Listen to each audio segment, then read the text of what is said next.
What is earnest money? Earnest money is the money that is given by the buyer and held in a separate account by a third party. Typically, the broker or closing attorney holds it until the property closes. It is the buyer's good faith money that is insurance that they will not change their mind. It is typically about 1 to 2% of the agreed upon price, but it can be more if you use it as a negotiation tool. The more earnest money down, the more serious you are about buying that home. Earnest money always needs to be liquid cash, meaning cash, check, or cashier's check, or it can be a wire. It cannot be charged to a debit or credit card. If it is a check, it will immediately be cashed by the holder. It is due after you go under contract. It is typically allows the buyer about 3 to 4 days to get it together to submit the earnest money to the holder. This is very important to be done. If the buyer is late submitting the earnest money, the seller can use this later to cancel the contract, if they so choose. Once the property closes, the buyer gets the earnest money back.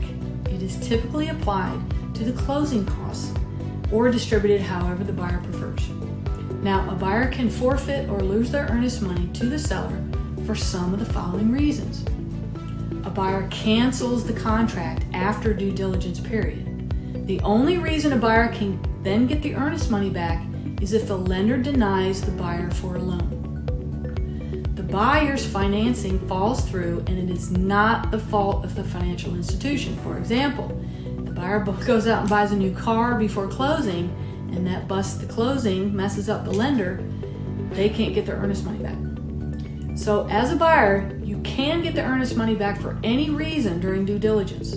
After due diligence, the only way you can get it back is if the bank cannot fund you and it is the bank's fault.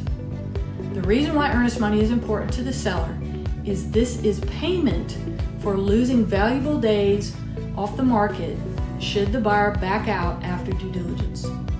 Now, if you are a seller and you are awarded earnest money because the contract fell through, it typically takes somewhere around 10 days to receive those funds. So if you have any other questions, please reach out to me anytime and we'll talk soon.